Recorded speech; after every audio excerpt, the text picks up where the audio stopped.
estemos en el año de 1899 y se elige presidente de la República un hombre muy débil por razón de su edad y de sus condiciones, el señor San Clemente, Manuel Antonio San Clemente, originario de Buga, Valle, y eligen vicepresidente a José Manuel Marroquín, un gran literato, autor de unos libros famosos sobre ortografía y gramática castellana y de unos versos hermosos como los versos de la perrilla.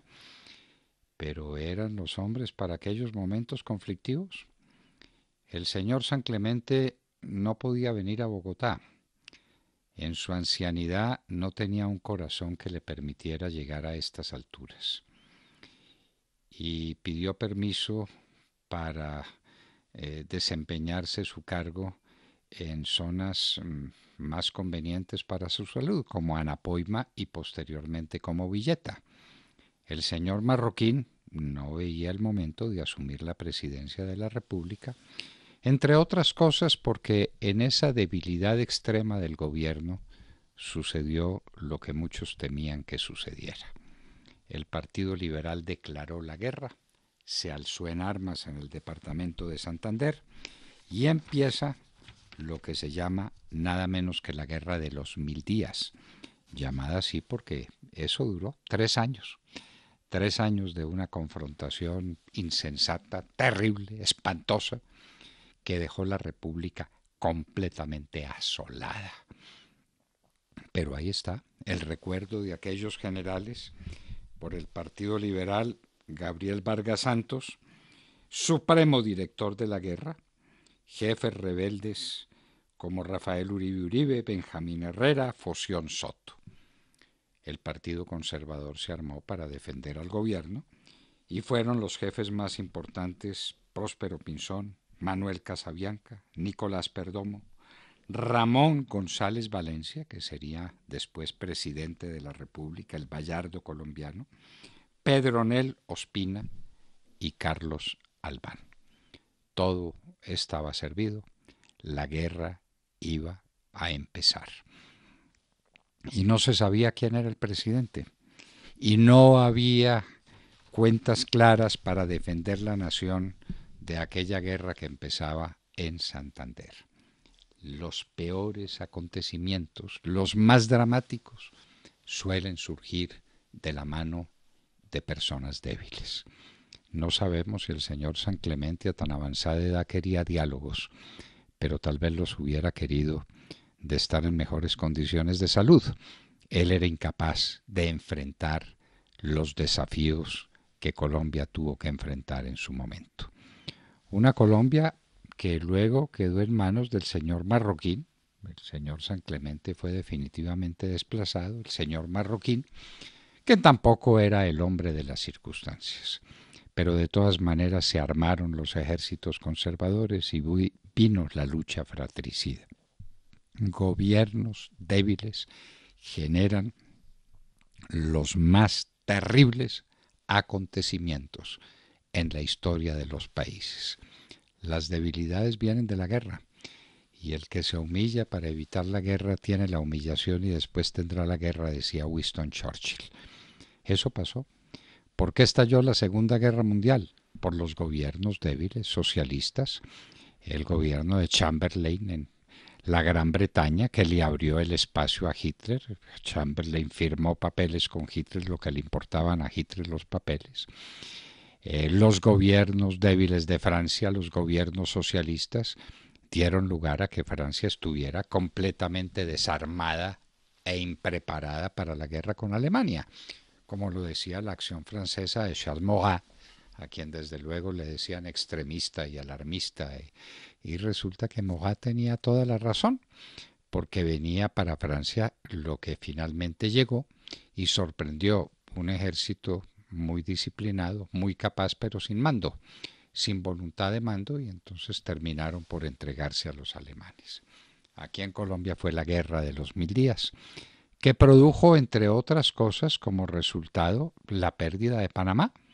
Panamá se pudo alzar con toda tranquilidad, no había gobierno, el país estaba despedazado por la guerra civil y entonces los panameños hicieron de las suyas, colombianos panameños, y finalmente los americanos vieron la hora de intervenir e intervinieron con el buque Nashville.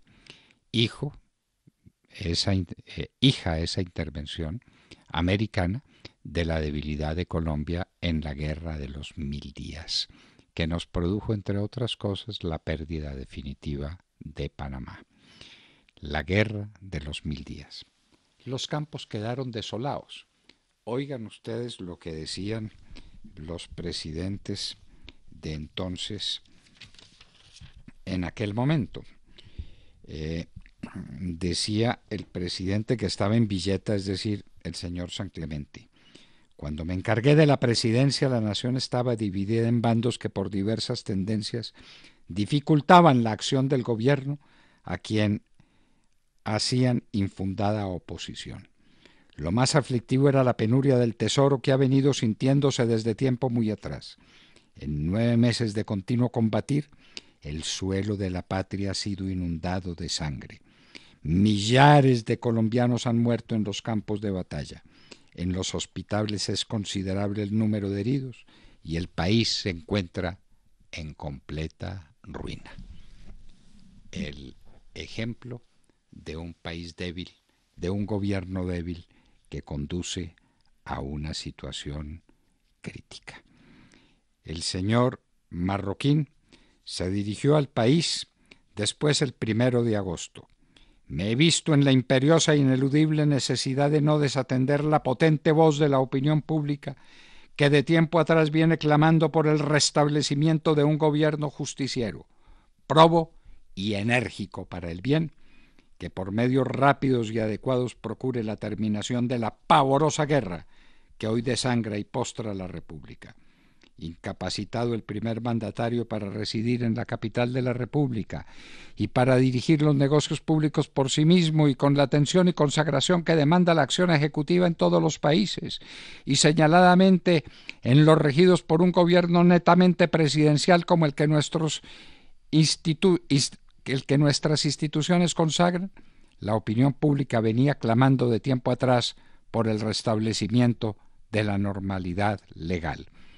La situación por extremo azarosa que ha atravesado Colombia en los últimos meses, mi aversión al ejercicio del poder y la persistente renuencia con que hasta ahora había respetado a los clamores de la opinión y a la exigencia de los amigos de las instituciones, han sido parte a retardar este cambio al cual me presto hoy cediendo, y una nueva manifestación encabezada por representantes de lo más selecto y autorizado de diferentes clases, estados y condiciones. Y ahí seguiría la guerra.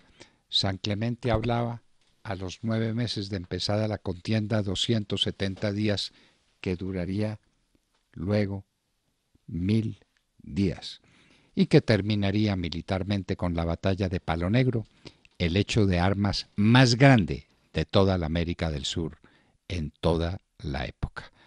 Se dice de 40.000 combatientes, a machete porque las municiones se acabaron en las primeras de cambio, centenares de muertos tendidos en el campo en las vecindades de lo que hoy es la ciudad de Bucaramanga, donde está construido su aeropuerto. Ese es el resultado de un gobierno débil, incapaz, imposible, como el del señor San Clemente, que tuvo que cederle al señor Marroquín, que tenía aversión a gobernar. Hagan ustedes el favor de pensar en lo que estaba Colombia: un anciano incompetente e inepto y un hombre que no quería gobernar porque lo suyo eran la ortografía, la sintaxis y los versos, don José Manuel Marroquín. En un día como hoy, en el año de 1899, los liberales le declaraban la guerra en Santander al gobierno de Colombia y empezaría la terrible, desoladora, ruinosa guerra de los 1000 días, que dejó despedazado a Colombia y rota por tanto tiempo el alma colombiana.